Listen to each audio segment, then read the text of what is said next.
warahmatullahi wabarakatuh.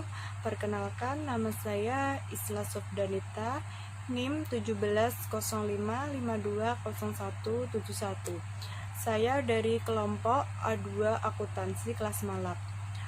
Di sini saya akan mepresentasikan tentang audit lanjut atau yang disebut dengan audit terinci.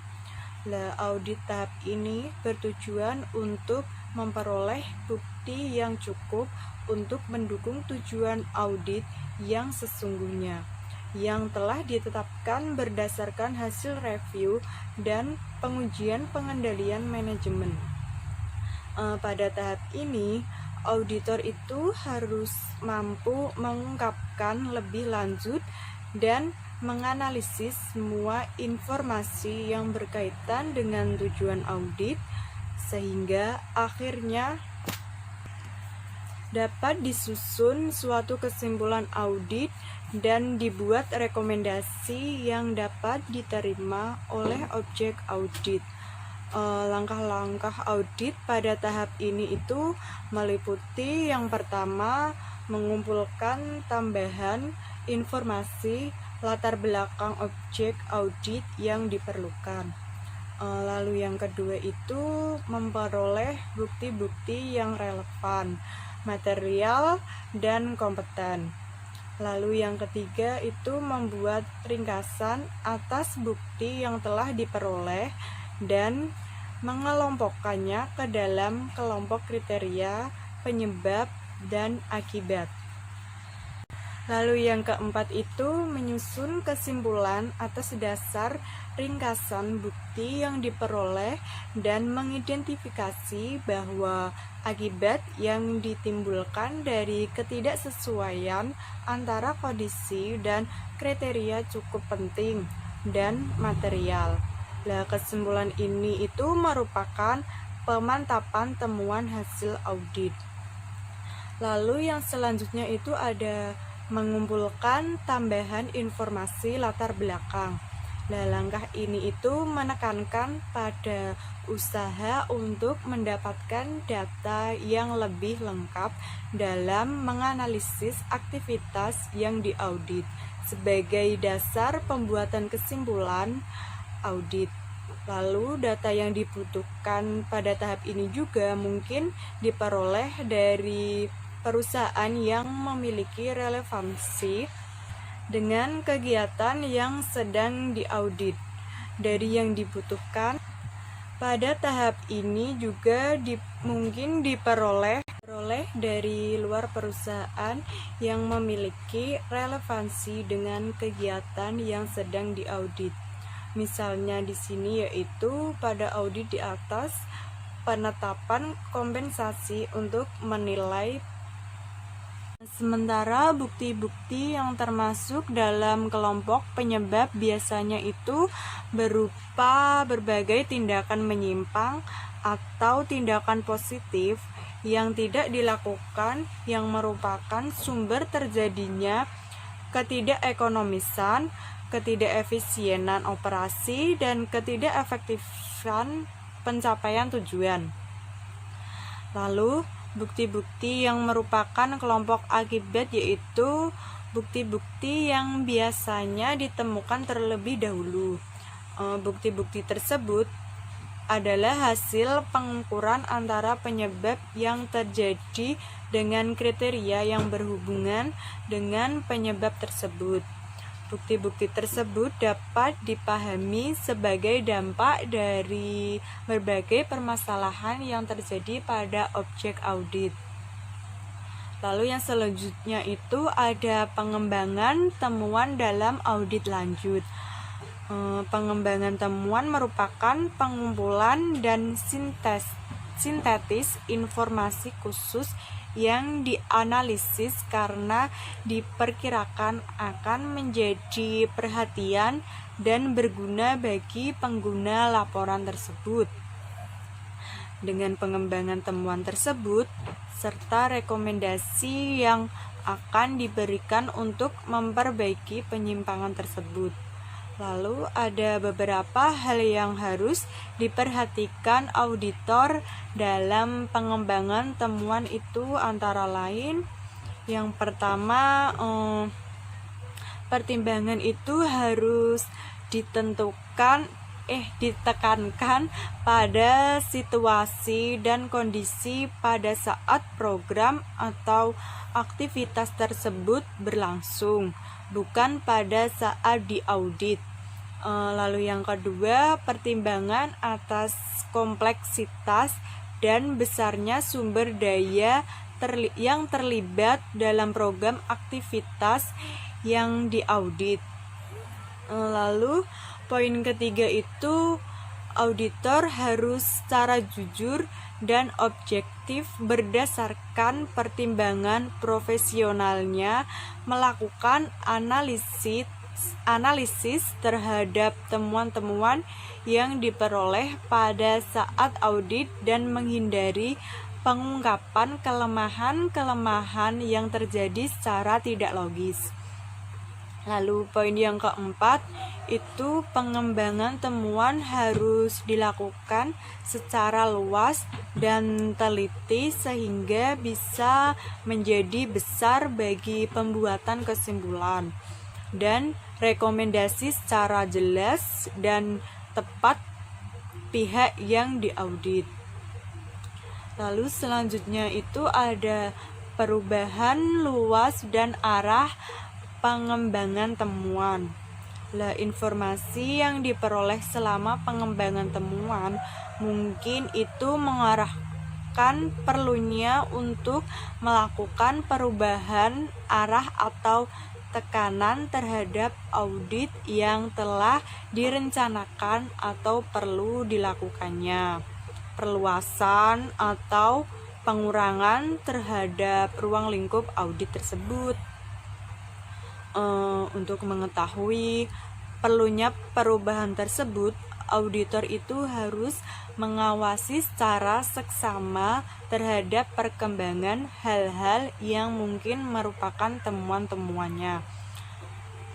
Pada perubahan lain yang mungkin terjadi dalam pengembangan temuan yaitu menyangkut perlunya mengembangkan informasi pada semua lokasi yang dipilih pada saat perencanaan audit. Lalu selanjutnya itu ada pelaporan. Pelaporan itu bagian akhir dari proses audit manajemen. Yang disebut adalah pelaporan hasil audit. Ada dua cara penyajian laporan audit manajemen, yaitu yang pertama, cara penyajian yang mengikuti arus informasi yang diperoleh selama tahapan-tahapan audit. Dan yang kedua, cara penyajian yang mengikuti arus informasi yang menitik beratkan penyajian kepada kepentingan para pengguna laporan hasil audit tersebut. Laporan tersebut memuat kesimpulan tentang elemen-elemen atas tujuan audit dan rekomendasi yang diberikan untuk memperbaiki berbagai kekurangan yang terjadi serta rencana tindak lanjut dalam mengaplikasikan rekomendasi tersebut. Yang selanjutnya itu ada tindak lanjut.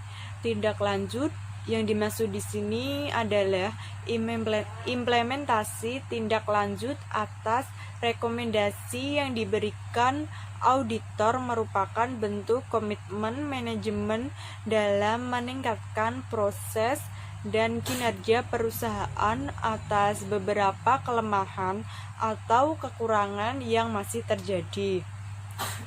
Auditor itu tidak memiliki kewenangan memaksa dan menuntut manajemen untuk melaksanakan tindak lanjut sesuai dengan rekomendasi yang diberikan, tetapi lebih menempatkan diri sebagai supervisor atas rencana, pelaksanaan, dan pengendalian tindakan lanjut yang dilakukan. Agar menarik dan dapat meningkatkan komitmen, manajemen atas perbaikan proses dan kinerjanya. Rekomendasi itu seharusnya merupakan hasil diskusi dan rumusan bersama antara manajemen dan auditor. Di samping itu, rekomendasi itu harus menyajikan analisis dan manfaat yang diperoleh perusahaan. Nah, jika rekomendasi tersebut dilaksanakan serta kerugian yang mungkin terjadi jika rekomendasi tidak dilaksanakan karena tidak ada tindakan perbaikan yang dilakukan perusahaan. Yang bab kedua ini membahas tentang pelaporan. Dalam pelaporan itu ada kertas kerja audit. Apa itu kertas kerja audit? Kertas kerja audit merupakan catatan-catatan yang dibuat dan data-data yang dikumpulkan auditor secara sistematis pada saat melaksanakan tugas audit.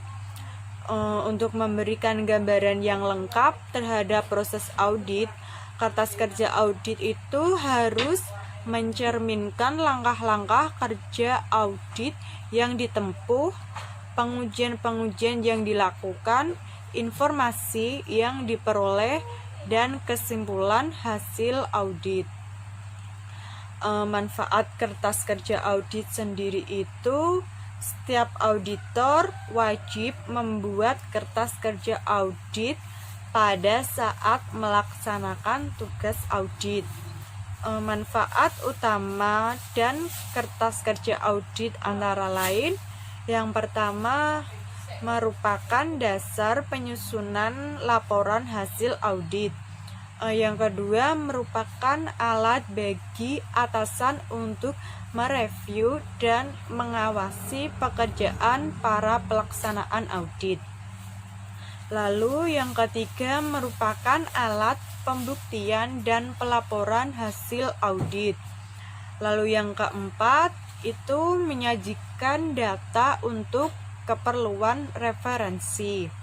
Lalu yang terakhir merupakan salah satu pedoman untuk tugas audit berikutnya.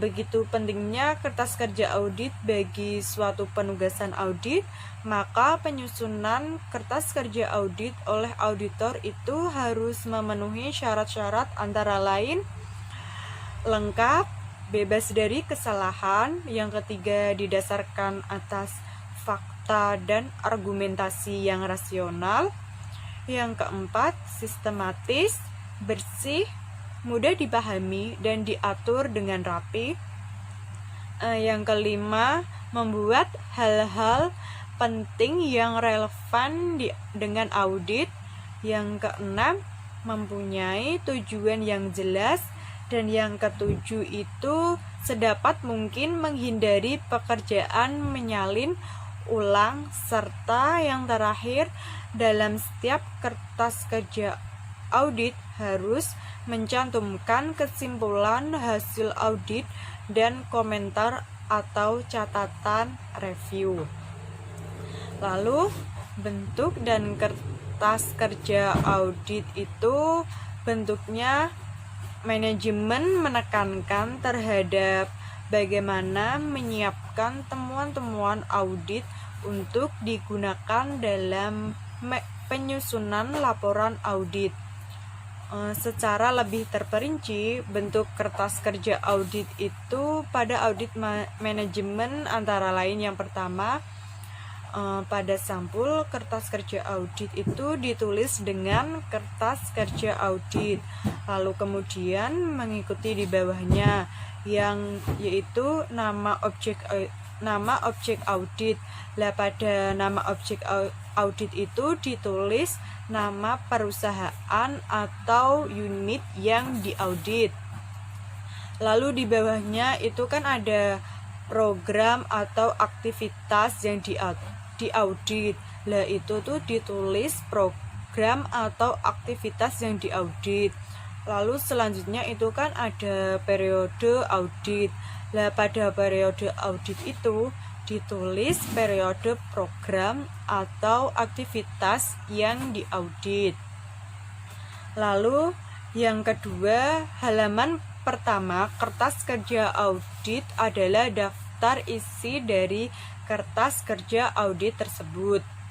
Lalu yang poin ketiga, halaman berikutnya itu berurutan, yaitu yang pertama daftar simbol audit atau yang disebut dengan tick mark disertai penjelasan. Lalu poin yang kedua itu tembusan surat tugas.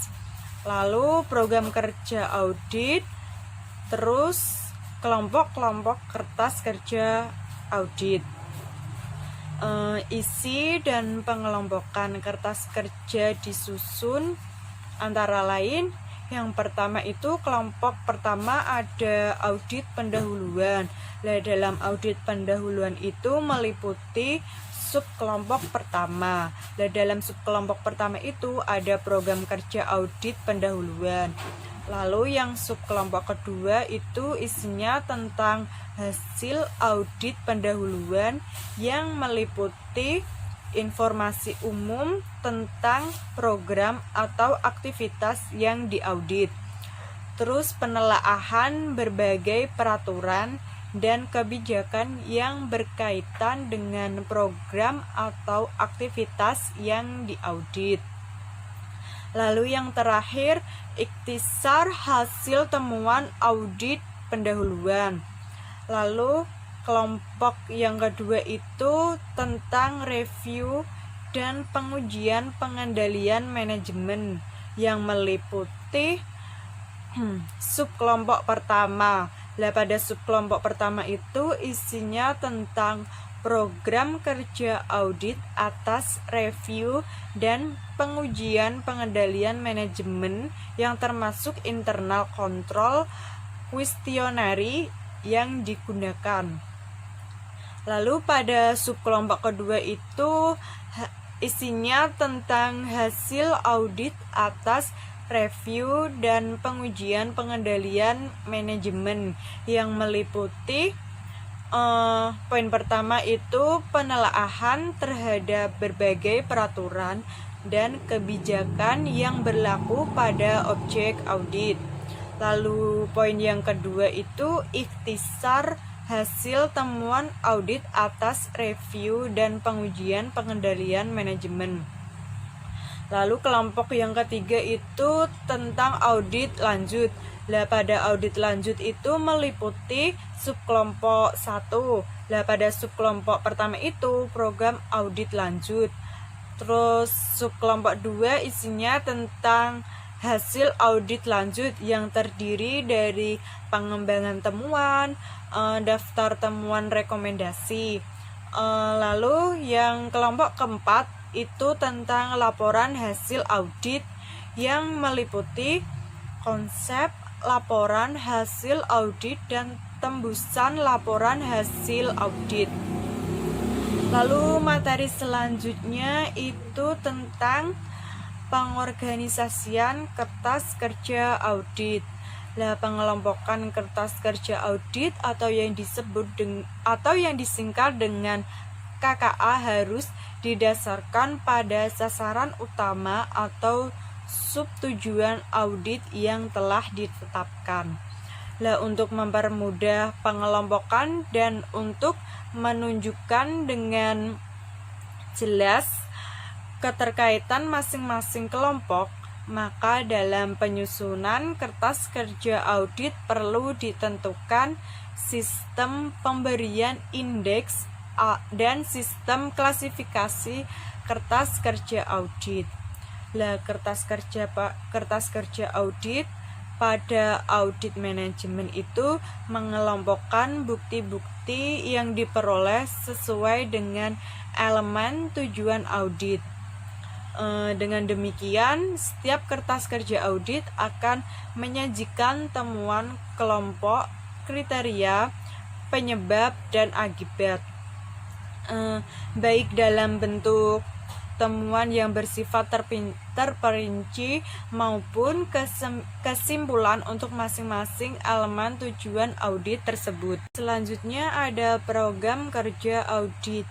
Lah pada program kerja audit itu merupakan rencana dan langkah kerja yang harus dilakukan selama audit yang didasarkan atas tujuan dan sasaran yang ditetapkan serta informasi yang ada tentang program atau aktivitas yang diaudit.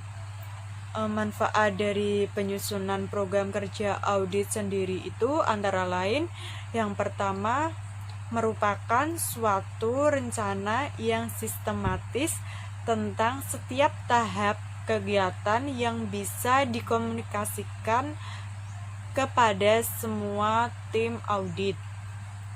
Yang kedua merupakan landasan yang sistematis dalam memberikan tugas kepada para auditor dan supervisornya. Yang ketiga, sebagai dasar untuk membandingkan pelaksanaan kegiatan dengan rencana yang disetujui dan dengan standar serta persyaratan yang telah disetujui dan dengan standar serta persyaratan yang telah ditetapkan. Lalu yang keempat,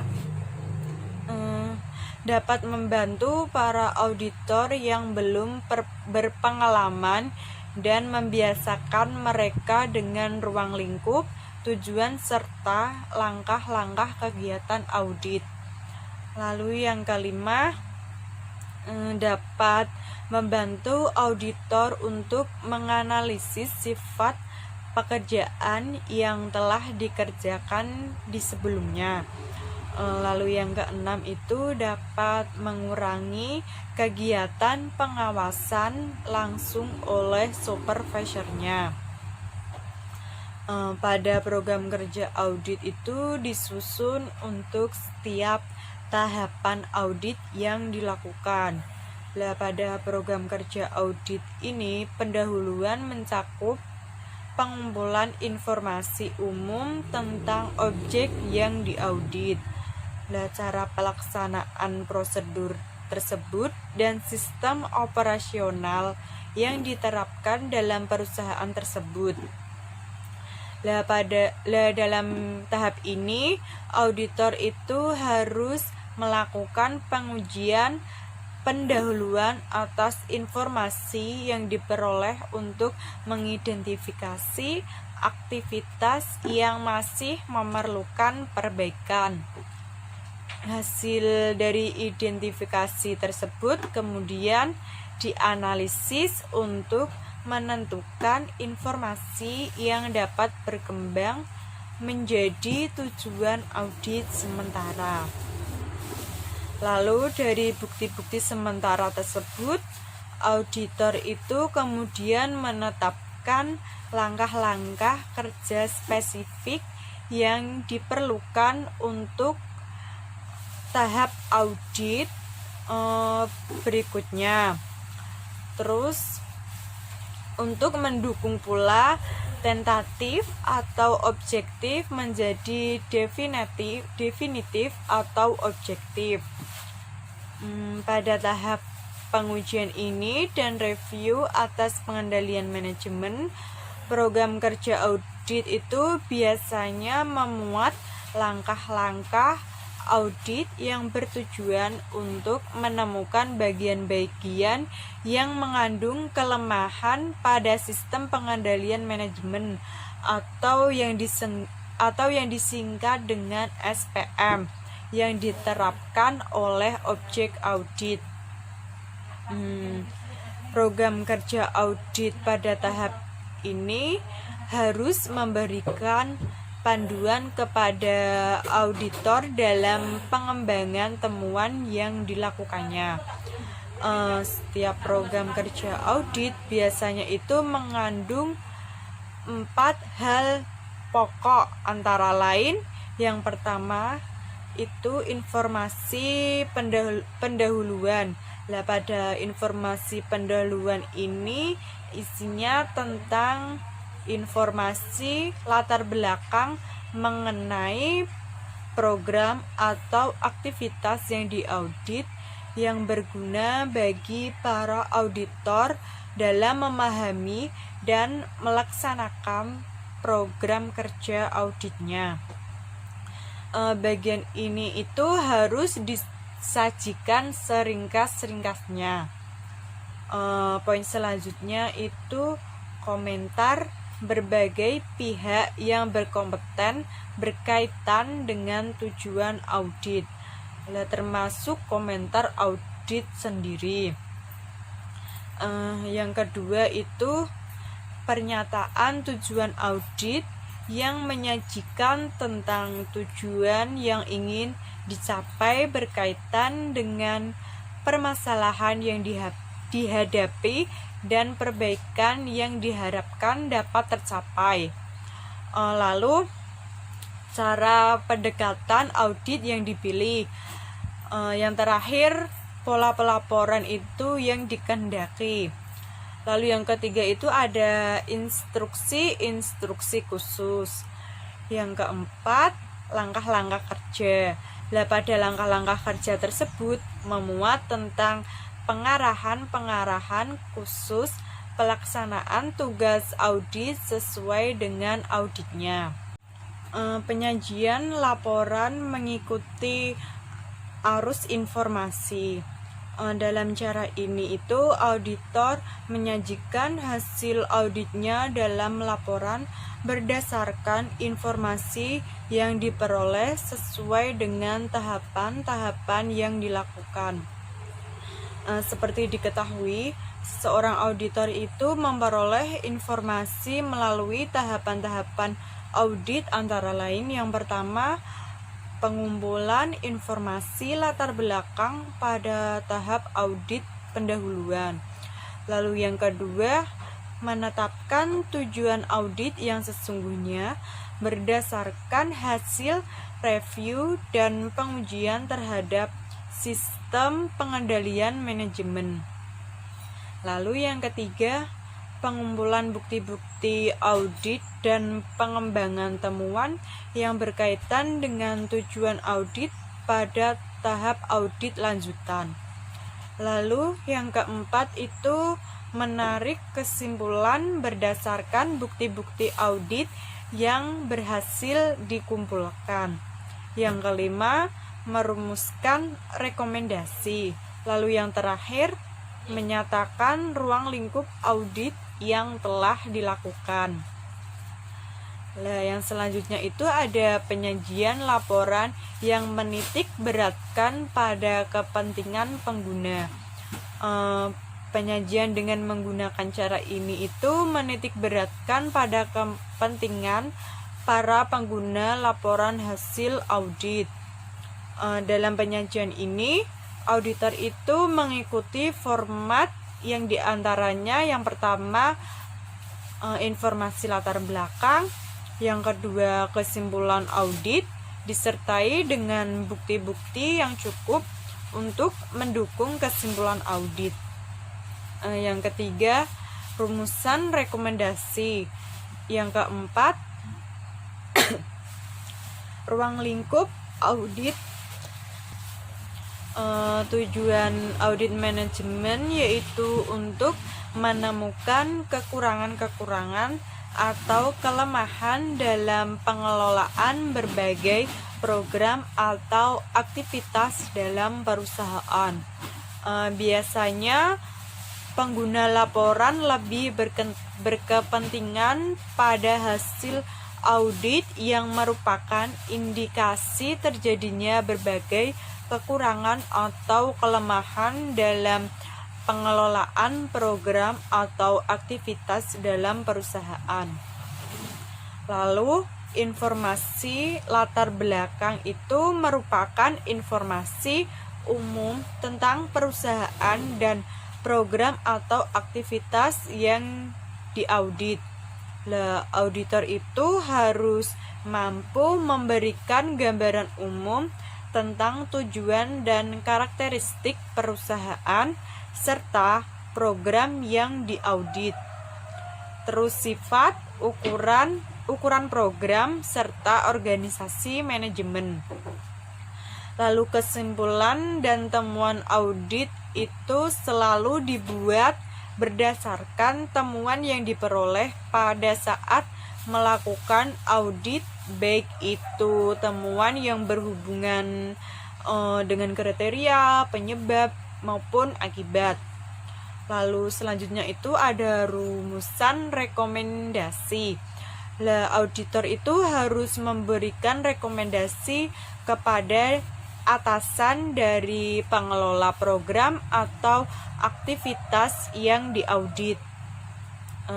Rekomendasi itu harus disertakan dalam laporan hasil audit dan harus dilengkapi dengan analisis yang menyangkut adanya peningkatan ekonomisasi, efisiensi atau efektivitas yang akan dicapai. Lalu ruang lingkup audit itu menunjukkan berbagai aspek dari program atau aktivitas yang audit dan periode waktu dari aktivitas yang diaudit oleh auditor. Sekian presentasi dari saya, kurang lebihnya mohon maaf. Wassalamualaikum warahmatullahi wabarakatuh.